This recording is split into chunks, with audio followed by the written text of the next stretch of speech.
السلام علیکم، میں ہوں شمع انصاری اور آپ دیکھ رہے ہیں یوٹیوب پر میرے چینل ہسٹری آف اسلام میں سیریز سیرت و تاریخ انبیاء علیہ السلام میں سیرت حضرت محمد مصطفیٰ صلی اللہ علیہ وسلم کا 28واں حصہ۔ میرے اس ویڈیو کو لائک اور شیئر کریں اور چینل کو سبسکرائب نہ کیا ہو تو سبسکرائب بھی کریں۔ حضرت سعد بن ابی وقاص رضی اللہ عنہ فرماتے ہیں کہ احد میں لڑائی شروع ہونے سے پہلے حضرت عبداللہ بن جحش نے مجھ سے کہا کہ آؤ ہم تم تنہائی میں بیٹھ کر دعا مانگیں اور ایک دوسرے کی دعا پر آمین کہیں۔ حضرت سعد رضی اللہ عنہ فرماتے ہیں کہ ہم دونوں ایک گوشے میں بیٹھے اور اول میں نے دعا مانگی کہ اے اللہ آج ایسے دشمن سے مقابلہ ہو جو نہایت شجاع اور دلیر اور نہایت غضبناک ہو۔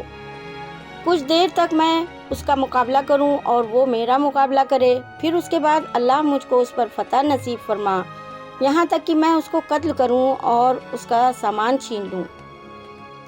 حضرت عبداللہ بن جحش رضی اللہ عنہ نے آمین کہا اور اس کے بعد یہ دعا مانگی، اے اللہ آج ایسے دشمن سے مقابلہ ہو جو بڑا جری اور زوراور ہو، میں محض تیرے لیے اس سے قتال کروں اور وہ مجھ سے قتال کرے، بالآخر وہ مجھے قتل کرے اور میرے ناک اور کان کاٹے، اور اے پروردگار میں جب تجھ سے ملوں اور تو دریافت فرمائے، اے عبداللہ یہ تیرے ناک اور کان کہاں کٹے، تو میں عرض کروں اے اللہ تیری اور تیرے پیغمبر کی راہ میں، تو اس وقت اللہ یہ فرمائے کہ تو نے سچ کہا۔ حضرت سعد بن ابی وقاص رضی اللہ عنہ فرماتے ہیں کہ ان کی دعا میری دعا سے کہیں بہتر تھی۔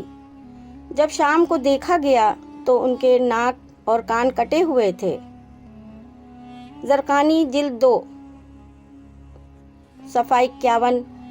حضرت سعید بن مسیب رضی اللہ عنہ فرماتے ہیں کہ میں اللہ سے امید کرتا ہوں کہ جس طرح حق تعالیٰ نے اس خاص شان سے شہادت کے بارے میں ان کی دعا قبول فرمائی، اسی طرح اللہ نے ان کی دوسری دعا بھی قبول فرمائی ہوگی، یعنی شہید ہونے کے بعد اللہ نے آپ سے ناک اور کان کے بارے میں ضرور سوال کیا ہوگا اور انہوں نے یہی جواب عرض کیا ہوگا۔ رب ذوالجلال کے مخلصین اور والہین کا یہی حال ہوتا ہے کہ وہ اللہ کی راہ میں جان دینا اپنی انتہائی سعادت سمجھتے ہیں۔ زندگی کے مقابلے موت ان کو زیادہ خوشگوار معلوم ہوتی ہے۔ اس غزوے میں 70 اصحاب شہید ہوئے۔ سب کے نام الگ الگ لینا ممکن نہیں ہے۔ بے سر و سامانی کا یہ عالم تھا کہ کفن کی چادر بھی پوری نہ تھی، چنانچہ حضرت مصعب بن عمیر رضی اللہ عنہ کے ساتھ یہ واقعہ پیش آیا کہ کفن کی چادر اس قدر چھوٹی تھی کہ سر ڈھک جاتا تو پیر کھل جاتے۔ آپ صلی اللہ علیہ وسلم نے فرمایا کہ سر چادر سے ڈھک دو اور پیروں پر اسخر ڈال دو، یعنی ایک طرح کی گھاس۔ اس کے بعد 2 اور 3 اصحاب کو ایک ہی چادر میں لپیٹ کر دفن کیا گیا۔ کچھ لوگوں نے اپنے رشتہ داروں کی لاشوں کو مدینہ لے جانا چاہا تو آپ صلی اللہ علیہ وسلم نے فرمایا کہ جہاں پر شہادت ہوتی ہے شہید کو اسی جگہ دفن کیا جاتا ہے۔ آپ صلی اللہ علیہ وسلم نے یہ بھی حکم دیا کہ شہیدوں کو بنا غسل دیے اور بغیر خون صاف کیے دفن کیا جائے۔ قیامت میں ان لوگوں کے حق میں گواہی دوں گا۔ غزوہ احد کے تعلق سے قرآن پاک میں 60 آیت نازل ہوئی۔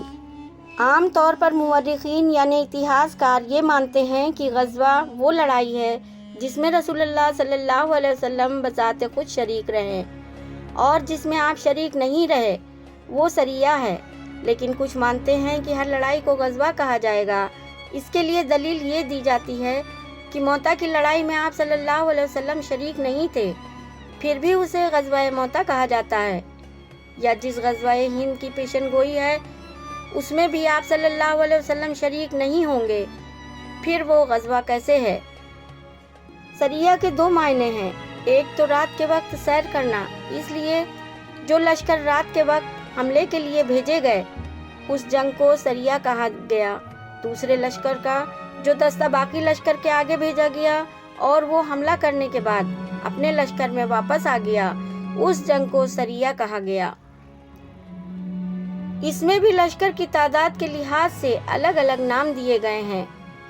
100 سے 500 تک ہوں تو سریہ، 500 سے 800 تک ہوں تو مفرد، 800 سے 4000 تک ہوں تو جیش، 4000 سے زیادہ ہوں تو حجل، اور اس لشکر عظیم کو قمیص کہتے ہیں جس میں 5 ٹکڑیاں ہوں: 1 مقدمہ، نمبر 2 قلب، نمبر 3 میمنہ، نمبر 4 میسرہ، نمبر 5 قتیبہ، اور یہ پورا لشکر ایک جگہ ہو، بکھرا ہوا نہ ہو۔ جن غزوات میں آپ صلی اللہ علیہ وسلم شریک رہے ان کی تعداد کے بارے میں کچھ اختلاف ہیں۔ بعض نے 27، بعض نے 24 اور بعض نے 19 لکھا ہے، اور 19 کی تعداد زیادہ معتبر معلوم ہوتی ہے۔ صحیح بخاری میں زید بن اکرمہ رضی اللہ عنہ بھی 19 غزوے روایت کرتے ہیں۔ ان غزوات میں صرف 9 ایسے ہیں جن میں قتال یعنی جنگ ہوئی، باقی میں یا تو دشمن لڑے بغیر فرار ہو گئے یا لڑے بغیر ہتھیار ڈال دیے۔ جن غزوات میں قتال یعنی جنگ ہوئی وہ یہ ہیں: غزوہ بدر، احد، احزاب، بنو قریظہ، بنو المصطلق، خیبر، فتح مکہ، حنین، طائف۔ جاری ہے۔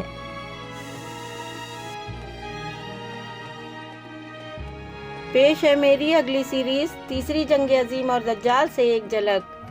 دجال کے بارے میں یہودیوں کا نظریہ یہ ہے کہ وہ یہودیوں کا بادشاہ ہوگا۔ وہ تمام یہودیوں کو بیت المقدس میں آباد کرے گا، ساری دنیا پر یہودیوں کی حکومت قائم کرے گا۔ دنیا میں پھر کوئی خطرہ یہودیوں کے لیے باقی نہیں رہے گا۔ تمام دہشت گردوں کا خاتمہ کر دیا جائے گا، یعنی یہودیوں کی مخالف قوموں کا۔